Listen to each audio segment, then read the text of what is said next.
All my life, been grinding all my life. Sacrifice, hustle paid the price. Want a slice, got to roll the dice, that's why.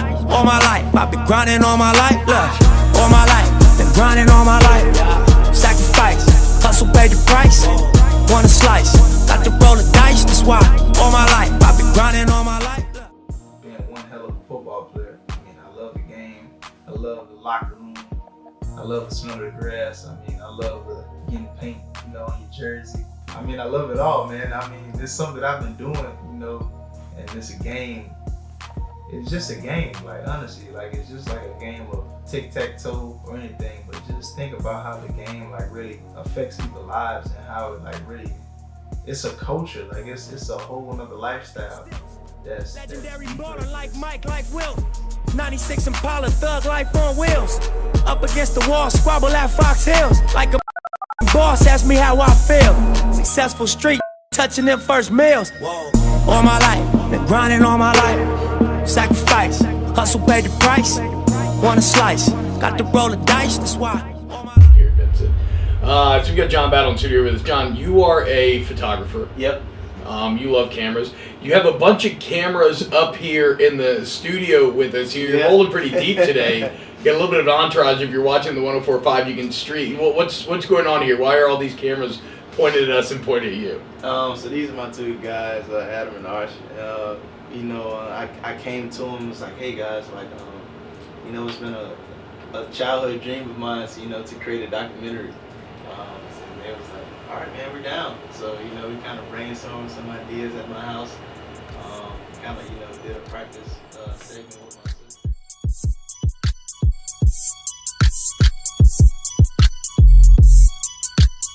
Going crazy out of my mind these days. So much shit I gotta decide these days. Listening to all the lies they say. Starting up my car, I'm trying to get away. Seems like I've been driving all day. Smoking and drinking all by. So yeah, Joel. You know what I'm saying? Arlingdale, Florida. You know what I'm saying? I don't get no better than this right here, man. We're finna take y'all in here to Sonny's neighborhood restaurant where they do not take credit or debit. Cash. All by myself, hoping and wishing I find myself lost and alone. Come find me.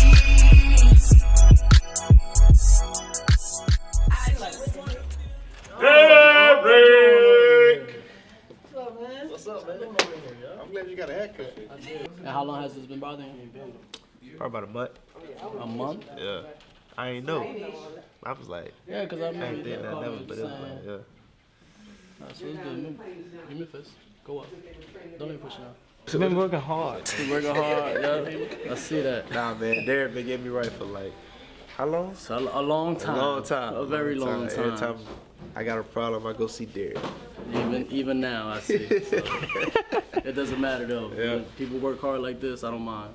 So I don't mind giving back at all. That's my dude. A lot of people don't know I'm really half Puerto Rican.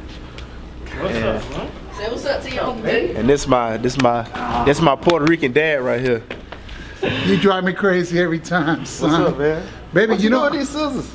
you know how it goes sometimes. I gotta do some things, bro.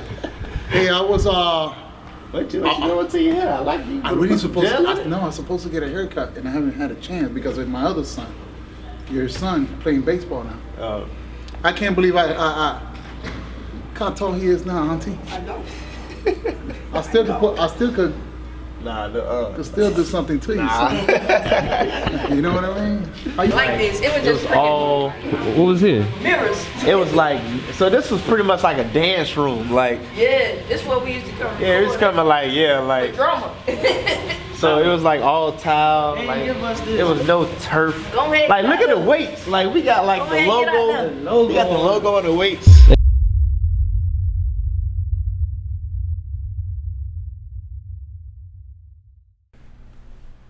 First impressions of John Battle.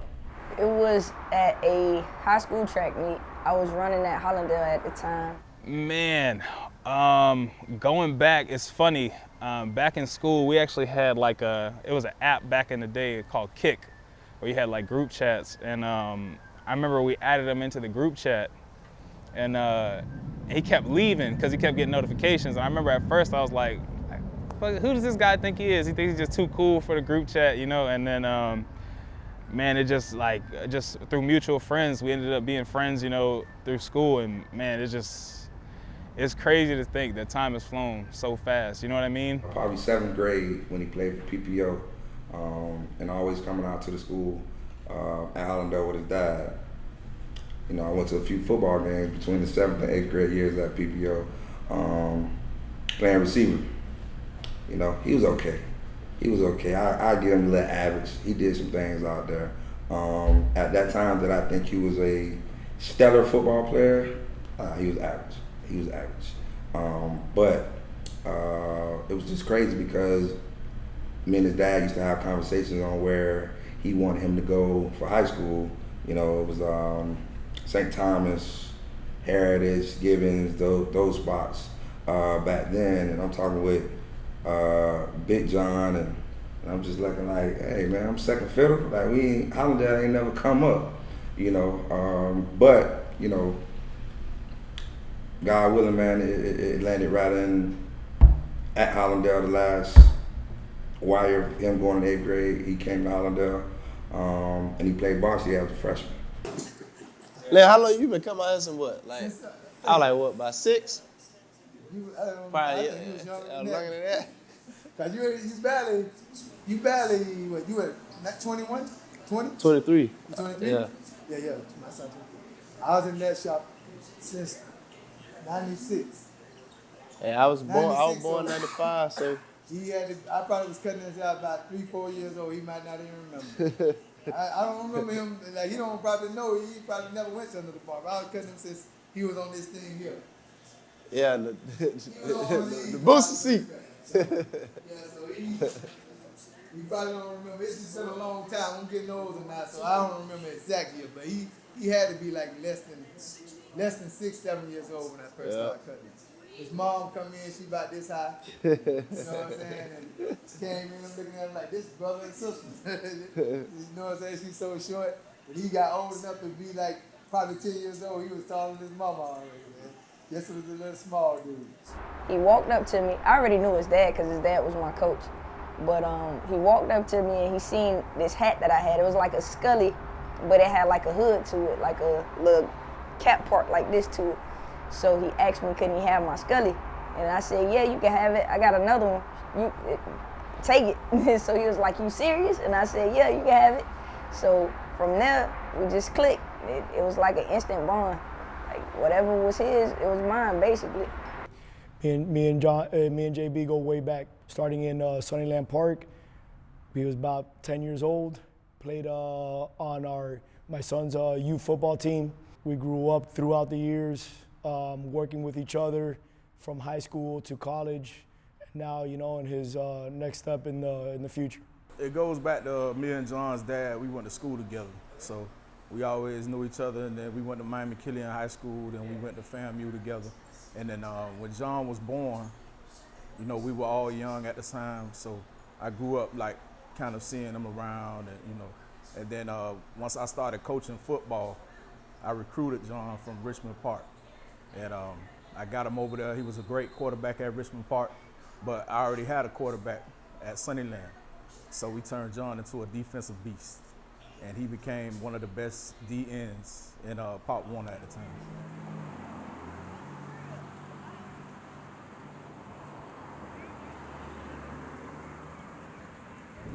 Miami really get glorified for, you know, South Beach, palm trees, the beaches and all that. But, you know, where I'm from is down south. You know, we don't really get a lot of love. Everybody, all the rappers and all the inner city people, you know, that make it to the league and all that, they love to talk about, you know, Carrot City, you know, Liberty City, you know, Overtown, all that. I mean, which is cool. You know, they got they right to, you know, to publicize, you know, those places. But, you know, it's more than, you know, just Liberty City, Overtown and all that. I mean, you got a whole south part of Miami that people don't talk about, people don't even know about. And, you know, and that's why I take pride of, you know, being from down south. I love Richmond Heights. I love Colonial. I love Perrine. I love Homestead. I love Miranda. I love Florida City. And it means something, for me to be from this area, because not a lot of people make it out this area, man. It was one summer in track where it really like transformed for me, because I was running the 400 hurdles. I was trying to, get under a minute, and during the season I couldn't do it. So like summer track, he killed me. I'm talking about just flat out like killed me. It was so bad to it got to a point where I was trying to fake like asthma attacks, so I couldn't like work no more. Like, so I'm like, man, I can't do no more. Like I'm wheezing, hyperventilating and stuff. So it can kind of, it got him the first time, but like I tried to do it one more time after that, it didn't work. He like, I'm not falling for it, man. He like, get on the line, let's go. From the ground up mentality, work hard mentality, that comes from my granddad through my dad by way of me, and of course we pass it on to John. And so some of the traditions is one, the arts. Our family comes from a performing family, so that's something that we pass down to him from his acting side, his modeling side, and also we're a sports family, so he has a very dynamic family. And so in that, it makes him very diverse. And so him having to be ultra competitive, being around a bunch of boys, a bunch of top-notch athletes, from the community. And so the way he was raised to be great. And so you got to compete, you got to persevere, you got to overcome, adversity. And so something that we all go through, and, hopefully we'll prepare him to be able to overcome this next obstacle, getting into the NFL and actually being,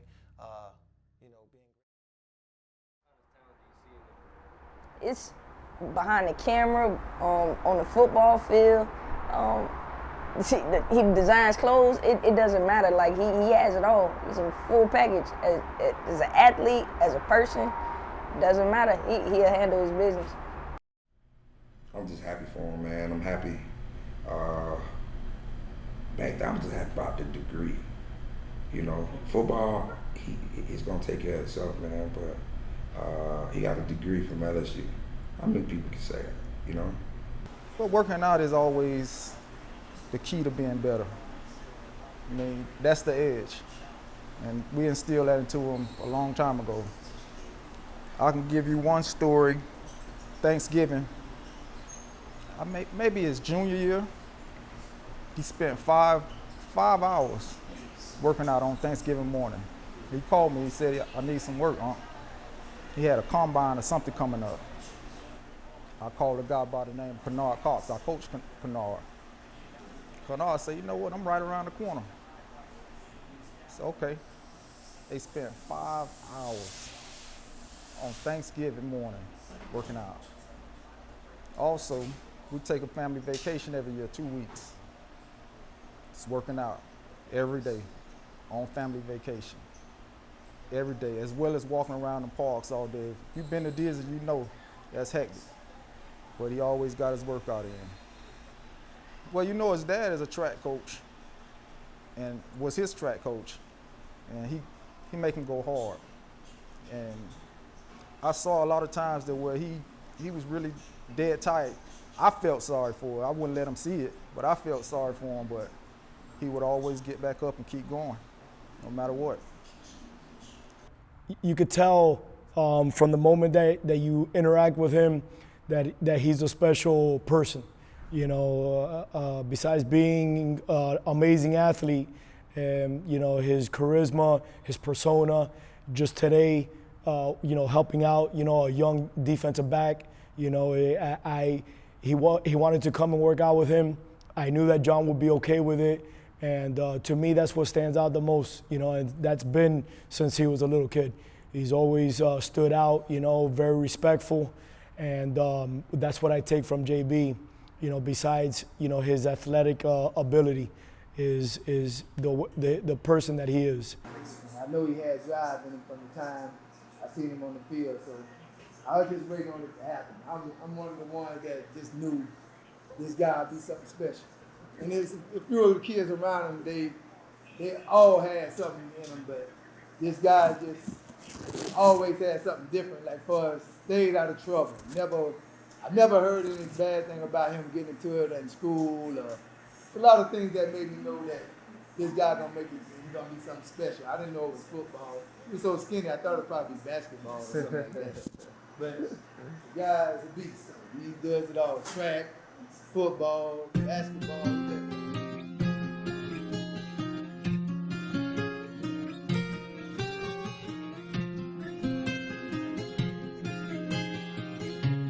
You don't need cash on you, then. I just been ballin' out every season. Know it's I left in the bleachers. I just been married to double cup. I gotta pull me a 4 inside another liter. Tie up the bands and then run it up. I gotta put the new bells inside of the freezer. Back at the trap, I was ducking them people, ducking the birds, sending out the Eagles. All of my diamonds gon' bust out the meter. I'm dripping water, Aquafina. Then that cabin if she think I need her. Hit her one time and then I gotta leave her. I'm a real street. Gotta keep it a rack with my. I remember he got his first hit, and I was like, wow. So he stood back up, and I was like, I talked to him, I said, you want to quit? He was like, yeah, I want to quit. I said, let me tell you something. You wanted to play, you started, so we're going to finish it. Like, so let's get back out there on the field, and we're going to play. So he got hit again, he got back up, he hit him. And when we talk about growth, he was on varsity as a freshman, played receiver. Again, average. Big John was adamant about receiving. Adamant, like, hey, that's what he gonna play. And he was okay. And you know what? It might have worked out. I just don't think it would have worked out to this point. And me and his dad had a conversation, I think his 10th grade year, and literally almost like an argument where I felt like he might have withdrew John and put him in another school because, you know, that's his child, but I felt like John was too physical to be a receiver. And, you know, I don't know, somebody else must have had a talk with him, because then a couple weeks later, he was like, man, coach, you know what? Do whatever you're going to do with him. He teases me all the time, like, you know, you want him to play receiver, but he's a defensive back. I told you he was a DB. And I was like, hey, man, it don't matter. As long as he was on the field, I was pretty much okay. And I was like, say less. And we put John on defense, man, and I think it just took off from there. Like, he just started doing crazy stuff like he had been playing defense all his life. He played times here and there, but I mean, you could tell that's where he was supposed to be, knocking on the ball, and he was laying people out like brutal. So his growth from just 7th grade to 10th grade was tremendous. His growth from freshman year to senior year, you know, his 10th grade year, he was a 0 star, like, on my rating. Okay. His senior year, man, I think he was one of the best DBs in the country. And, you know, that's a testament to, you know, his family and his work ethic. I give myself a little pat on the back, man. I had a little something to do with it. There was a receiver. I forgot what school, came across the middle. It was senior, came across the middle. And I've never seen nobody get hit so hard in my life. Being present. You see it on TV all the time, but being present. Bah! It's like the stadium went quiet. So my thing was, hit him hard. Make sure you get in that tackle, get him, you know. So to this day, I was like, John, like, slow down on the hits, like, you going in too hard. He was like, it's your fault, Mom, because all I hear is hit him, Mom, hit him, get in the head. Well, actually, it was awesome to see him grow, because like I said, he played quarterback at the previous team, then he played DN for us, and then he became this thunderous hitting safety in high school. And like I said, he played safety like his dad. And just to see him on the college level, watching him on Saturdays, it's rewarding to me, because I have a lot of players that I've coached before that have stopped playing, that, you know, I have one that went to the NFL already. That was actually his teammate, Gregory Howell, plays for the Texans Titans right now. Houston Texans right now. And, just to see those guys move on is just real rewarding, by being a little league coach and volunteering your time, and to see those guys make it and then give back is always awesome. So, awesome experience. Man, listen, man, when the first game of the year against UM, me and my buddy KJ, shout out, we call him Ed's son. Man, he took me out there with him. We went to the game. Man, just playing against Miami, you know, where he's from, and him catching that pick. Oh man, like I had a drink in my hand. I jumped. I threw it on the people behind me. It was crazy, man. And then came up also to the homecoming game from this year, Mississippi State, I believe it was. Man, he caught another pick. It was just like, it's surreal, man. It's like I'm an emotional person, man. I get emotional. I'm like, everything just shoots through your body at one time. It's like, you know what I mean? Like knowing that, hey, that's my brother out there. He just, you know what I mean? It's surreal, man. It really is still. You know what I mean? It's crazy.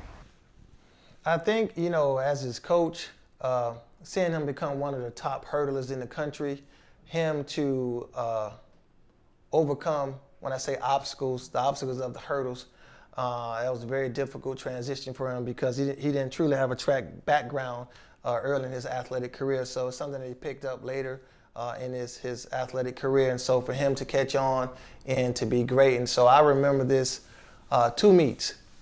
One was called the Louis Bing. It's a major meet in South Florida, hosted by a traditional powerhouse.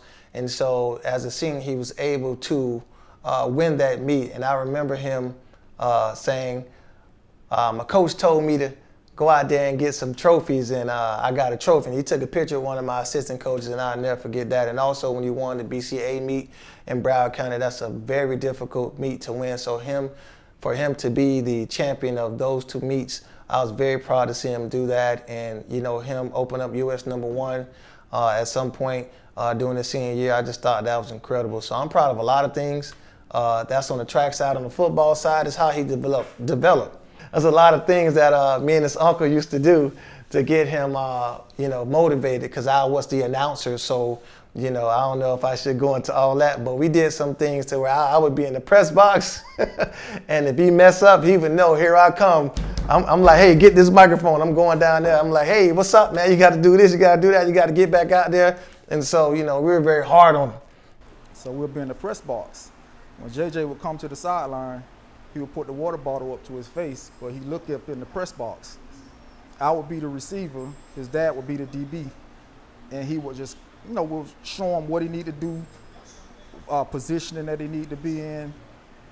And once he put the water bottle down, that means he got it. If he wasn't understanding what we were saying, because you got to think he's on the field and we're all the way in the press box, so he can't hear us. It's pretty much sign language. He would keep the water bottle up until he got it. Once he put the water bottle down, then we knew, okay, he got what we're saying.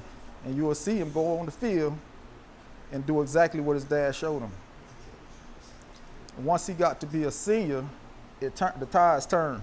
We told him, now you're that guy that somebody's looking for to grow up on. And we say, keep a punk a punk. You don't let a punk grow up on you.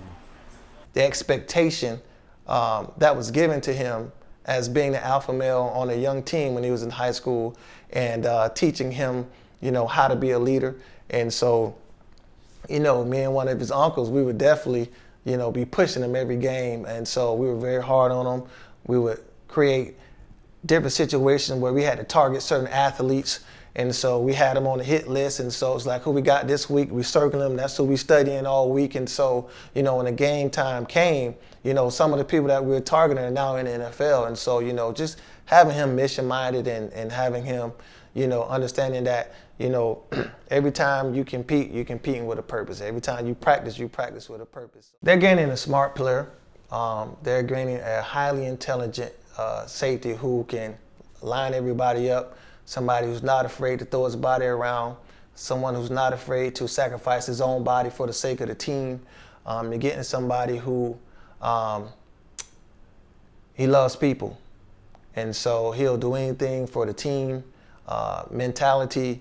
And so you're getting a total package, someone that can play special teams.